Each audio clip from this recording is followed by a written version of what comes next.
Good morning everyone. My name is Pratiksha Prabhakar Kare. I am a student of Pravara Rural College of Pharmacy, Pravara Nagar, Department of Pharmacology.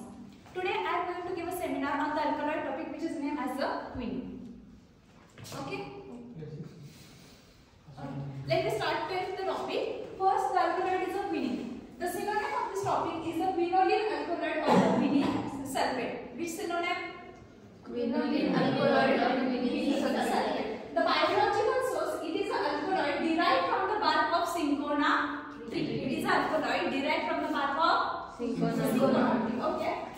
It belongs to the family Rubiaceae. Which family? Rubiaceae family. It is used in the anti-malarial treatment. How it is used in the anti-malarial treatment? Do you know the mechanism of the malaria? What the malaria causes?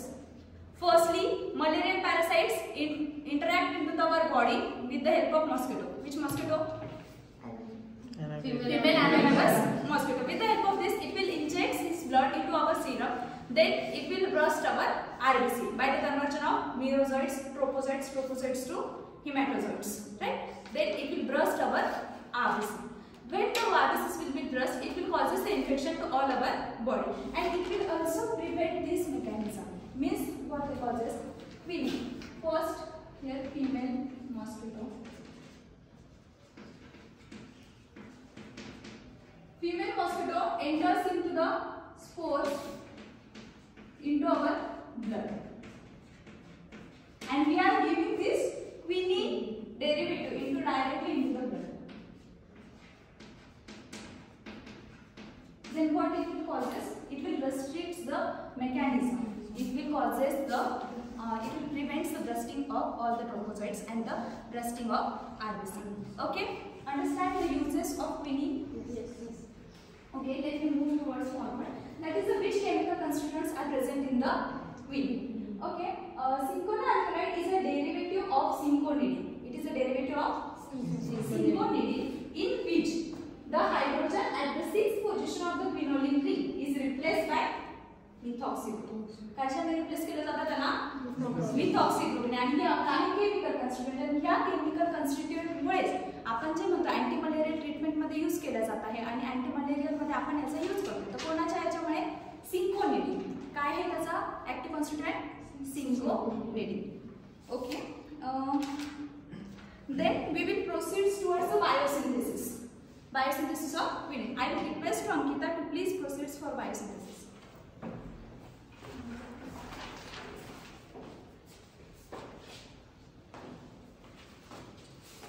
Biosynthesis of quinine. First step.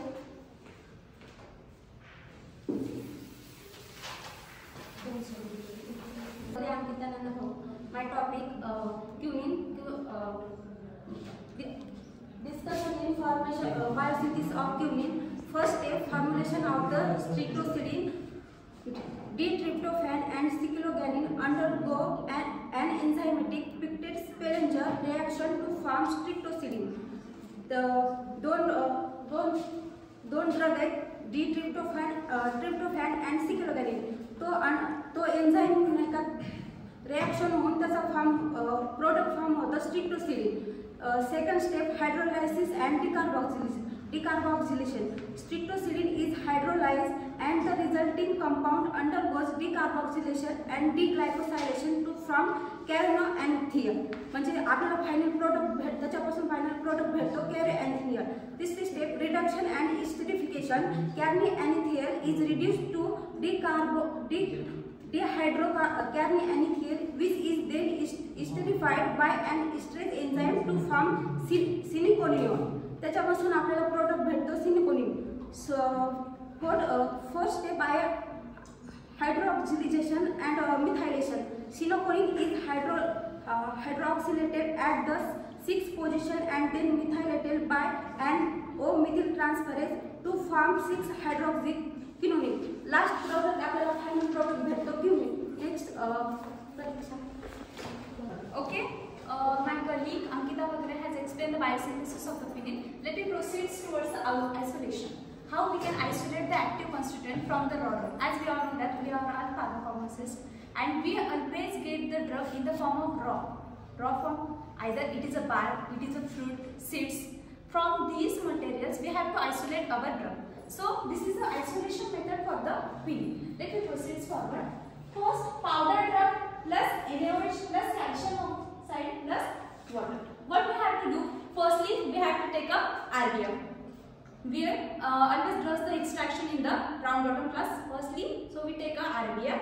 In the RBF, we will add the powder drug, that is a cinchona bag. What we will take? Cinchona bag. We will convert the cinchona bag into the powder form. Then we will take this powder drug. We will add sodium hydroxide and calcium oxide and sufficient quantity of the water. The quantity of water will be depends on the third, fourth quantity of the all materials. Okay. Then we will reflux this with the benzene. Benzene will be used as the solvent and we will reflux. The time for the reflux is mostly 3 to 4 hours. 3 to 4. We will reflux this for the 3 to 4 hours. Again, what we can do next? We will, after the completion of our time, we will remove the RBF, remove the condenser. Then we will get the hot filtrate in our RBF. We will filter it with the help of filter paper and the tripod stand. Filtration assembly. You all know about this. Yes or no? Yes. Okay, with the help of this, we will filter the hot extract. Again, what will we get? Hot extract. To this hot extract, we will extract this again with dilute H2SO4. Means काय करणार आहे आपण hot जे आपल्याला filtrate मिळाले होते ते hot filtrate आपण घेणार आहे. त्याच्यामध्ये मग आता हॉट फिल्ट्रेट मिळाले, त्याच्यामध्ये सॉल्व्हेंट म्हणून काय वापरणार आहे? Dilute H2SO4. डायल्यूट H2SO4 चं सॉल्व्हेंट वापरणार आहे. त्याला अगेन आपण रिफ्लक्स करणार आहे. काय करणार? अगेन रिफ्लक्स म्हणजे डबल रिफ्लक्स झाले याच्यामध्ये, राइट? फर्स्ट रिफ्लक्स आपण कोणासोबत लावलं होतं? Reflux with benzene 3 to 4 hours. आता जे हॉट फिल्ट्रेट मिळालं तर हॉट फिल्ट्रेटला आपण अगेन रिफ्लक्स लावलं. कोणासोबत लावलं? Dilute sulphuric acid. Okay. Then आता ज्यावेळेस याचा टाइम पिरियड कंप्लीट होईल, आपण फर्स्ट 3 to 4 hours साठी लावलं होतं 3 to 4 hours. आता हे आपण लावणार 2 to 3 hours. कितीसाठी? 2 to 3 hours साठी. मग आता तुम्ही हे 2 to 3 hours साठी रिफ्लक्स केलं. रिफ्लक्स केल्यानंतर काय करणार? आता 2 to 3 hours चा टाइम झाला. अगेन रिफ्लक्स असेंबली काढून टाकणार. अगेन तुम्हाला काय मिळणार आहे? तो हॉट फिल्ट्रेट मिळणार आहे. ते हॉट फिल्ट्रेटला अगेन काय करायचं? फिल्टर करून घ्यायचं. कोणाच्या हेल्पने फिल्टर करणार? फिल्टर पेपर आहे ट्रायपॉड. ओके. मग आता तुम्हाला जो तुमचा एपीआय मिळालेला आहे म्हणजे काय? तुमचं जे हॉट फिल्ट्रेट होतं त्या हॉट फिल्ट्रेटला काय करणार? सिम्पली तुम्ही इव्हॅपोरेट करणार. त्या हॉट फिल्ट्रेटमध्ये तुमचं फायटोकॉन्स्टिट्युएंट बायसल्फेट असणार आहे. इंटरमिडिएट रिएक्शन आहे. अजून आपल्याला आपला एपीआय मिळाला आहे का? डबल आपण एक्सट्रॅक्शन केलं आहे. डबल एक्सट्रॅक्शन केल्यानंतर सगळ्यात पहिले आपल्याला काय मिळाला? बायसल्फेट हा फायटोकॉन्स्टिट्युएंट मिळाला. म्हणजे हा पण ऍक्टिव्ह इन्ग्रेडियंट आहे. पण आपल्याला कोणता पाहिजे नाही? सिंकोनी. कोणता पाहिजे? सिंकोनी. तो आपल्याला आतापर्यंत मिळाला आहे का? नाही. आपल्याला मिळाला फायटोकॉन्स्टिट्युएंट बायसल्फेट. मग आता आपलं जे हॉट फिल्ट्रेट होतं आपण काय करणार? त्याचं जे टेम्परेचर आहे ते मेंटेन करणार 90 डिग्री सेल्सिअस पर्यंत. सिम्पली काय करणार? जे तुमचं फिल्ट्रेट काढलेलं असेल आणि तुम्ही बीकर मध्ये काढलं किंवा आरबीएफ मध्ये असेल त्याच्यामध्ये आपण काय करणार? थर्मामीटर ऍड करणार. थर्मामीटर ऍड करून त्यानंतर जोपर्यंत 90 पर्यंत येत नाही टेम्परेचर तोपर्यंत आपण काय करणार? वेट करणार. ज्यावेळेस तुमचं 90 डिग्री सेल्सिअस ला येणार त्यावेळेस काय करणार तुम्ही? 90 डिग्री सेल्सिअस आलं ते तुमचं फायटोकॉन्स्टिट्युएंट झालं. त्यानंतर त्याला अजून कूल होऊ द्या. 90 पर्यंत आपण त्याला कूल होऊन दिलं. ज्यावेळेस ते 90 पर्यंत कूल झालं त्यानंतर त्याला फिल्ट्रेट करू. 90 पर्यंत कूलिंग आली. आता फिल्ट्रेट करा. काय केलं? फिल्टर केलं. फिल्टर केल्यावर आपल्याला दोन मिळतात. एक मिळतं फिल्ट्रेट, दुसरं मिळतं प्रेसिपिटेट. एक मिळणार फिल्ट्रेट, दुसरं प्रेसिपिटेट. प्रेसिपिटेट जे फिल्टर पेपरच्या वरती राहील आणि फिल्ट्रेट म्हणजे जे फिल्टर पेपरच्या खाली तुम्हाला जे लिक्विड कलेक्ट होईल बीकर मध्ये ते. मग आपण काय करणार? आता हे जे फिल्ट्रेट मिळालं तर फिल्ट्रेटला काय करणार आहे? त्याच्यामध्ये सोडियम हायड्रॉक्साईड ऍड करणार फिल्ट्रेट मध्ये आणि त्याला अगेन एक्सट्रॅक्ट करणार. कोणासोबत? इथर सोबत. कोणासोबत? इथर सोबत. मग अगेन आपण ज्यावेळेस त्याला एक्सट्रॅक्ट करू त्यावेळेस आपल्याला दोन लेयर मिळेल. एक मिळेल ऍक्वेस लेयर, दुसरी मिळणार आहे ether layer. First layer will be aqueous layer, second layer will be ether layer. Okay. मग बघा आता तुम्हाला जी ऍक्वेस लेयर मिळालेली आहे याच्यापासून एक्सट्रॅक्शन करणं एकदम सिंपल आहे. ऍक्वेस लेयर जे आहे ना सिम्पली जो वॉटर कंटेंट आहे वॉटर कंटेंटला इव्हॅपोरेट करतो. वॉटर कंटेंट काय करायचा? इव्हॅपोरेट करायचा by the process of evaporation. त्याला इव्हॅपोरेट केल्यानंतर तुम्हाला खाली जे पण प्रेसिपिटेट मिळेल ते कोणाचं असेल? सिंकोनीचं. कोणाचं? सिंकोनीचं. मग आता तुमची ऍक्वेस लेयर तर संपलेली या ठिकाणी, राईट? आता तुमच्याकडे लेयर कोणती उरली? इथर लेयर. इथर लेयर मध्ये पण तुमचे ऍक्टिव्ह कॉन्स्टिट्युएंट असणार आहे. मग आता याची प्रोसेस कशी करायची ते पुढे बघा. इथर लेयर घेतली आपण. दिले स्पेस नाही. बघा इथं लेअर घेतली त्याला एक्सट्रॅक्ट करा डायल्यूट HCl सोबत. कोणासोबत एक्सट्रॅक्ट करणार आपण त्याला डायल्यूट HCl सोबत. मग डायल्यूट HCl सोबत त्याला एक्सट्रॅक्ट केलं त्याचा टाइम ड्युरेशन ज्यावेळेस त्याचं पूर्ण एक्सट्रॅक्शन होईल त्यानंतर काय करायचं त्याला न्यूट्रलाइज करायचं. काय करायचं आहे न्यूट्रलाइज.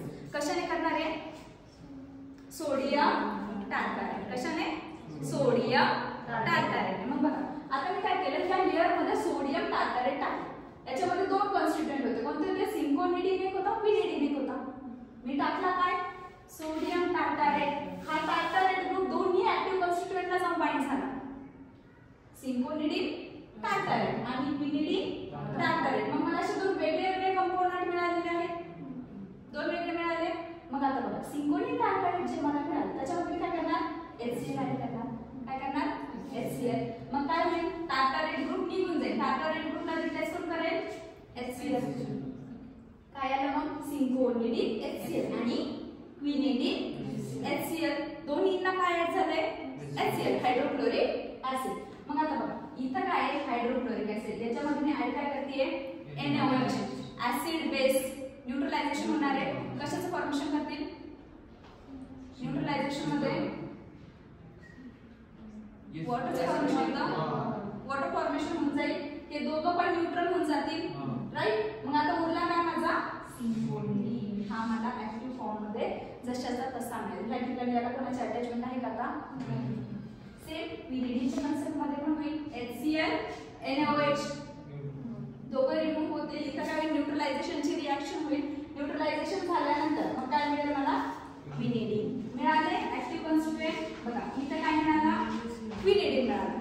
इथे काय मिळाला सिंकोनिडीन मिळाला. इथे काय मिळाला सिंकोनिन. म्हणजे तुम्हाला एका एक्सट्रॅक्शन प्रोसेस मधून 3 API मिळालेले आहेत.